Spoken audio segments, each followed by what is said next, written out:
Assalamu alaikum, Sayyidi. Wa alaikum salam wa rahmatullahi wa barakatuh. Sayyidi, how does fasting make the body more strong?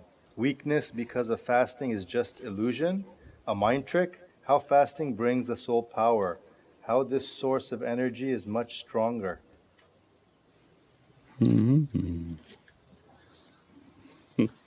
Question?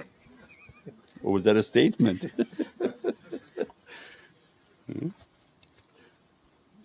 Anything we do in the way of Allah makes us stronger. So we've described before in Rajab there's a lentil diet. In our earlier days that was all the training, and that was essential before seclusions because you live to eat. Means that every aspect of our lives, you know it, you don't know it, they know it because they experience it. You live to get up and break your fast. That's why it's called break fast. And then you get excited, what am I going to have for breakfast today? And you have a routine, you get your coffee, you get your muffin, you sit down, you read your emails.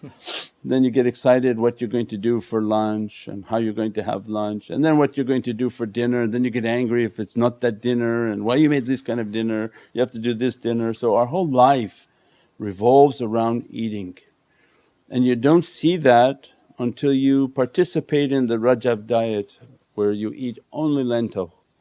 They make a nice lentil soup, you can't alter the formula, and you go 40 days on this lentil. 1 day is good, 5 days is good, 7 days is okay. Right? 10 days is like, I can't take this anymore. Shaykh, can I freeze these lentils? I'll make like a dessert from it. Can I make them cold so I can make like a salad from it? Because you don't know what to do with this. Your nafs wants to do something, can I add sugar? Make it like a dessert lentil? So no, you can't do nothing, you just eat the lentil until you realize now you're having a harder time to eat. You begin to actually eat less. Some people lose 20, 30 pounds on a lentil diet because they're realizing that the excitement of food is diminishing because it's the same food. So it's Allah's way of letting us understand that one, how much your nafs is involved in your eating and how much it's a distraction in your life. Because when they begin to do that and they have their awrads, their recitations, the etiquettes that they're supposed to recite, as soon as they enter into this lentil by 4th or 5th day, the importance of their food begins to diminish and the power of their zikrs are becoming stronger. Especially in seclusions, because that's the time of 40 days they isolate and Allah opens for them an ability to bring an energy. Most can't isolate and they can't, but they can begin to experience that when I sit and meditate, my meditation's stronger.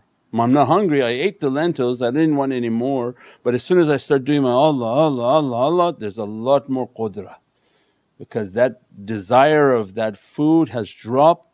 And now I'm still under the nutrition of it, so I have a lot of energy from it, and they begin to experience their zikr, their powers of the zikr, the energies that's coming from their zikr. So they realize that Allah if you bring down the food, Allah increases the power of the soul. So in reality if Allah wants, He can make it so you don't even need to eat because the sustenance is coming from the soul. That what you eat doesn't give you power. Mawlana Shaykh would describe these people who say there's power and calories are power and there's energy in this food. He said, if that was true then put the food on the table and see if it moves. It doesn't. That's just something that your body needs because that's the conditioning we have now.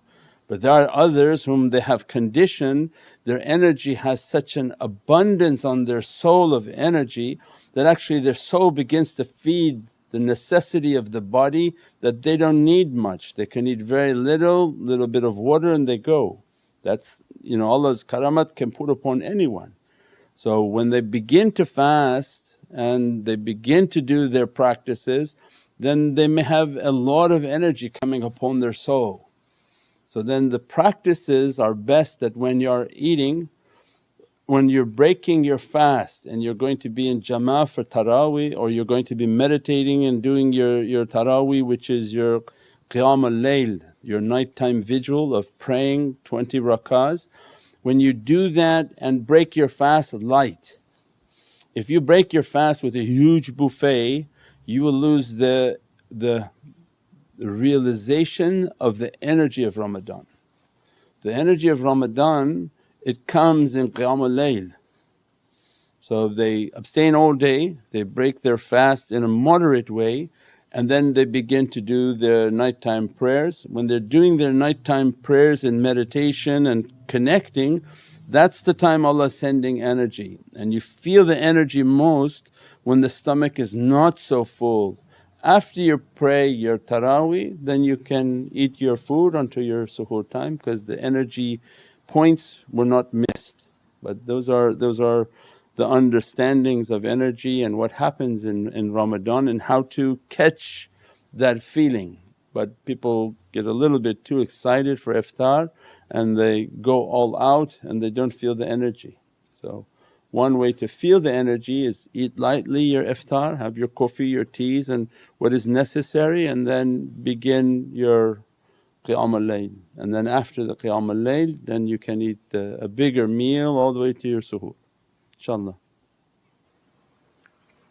As-salamu alaykum Sayyidi. Wa alaykum salam.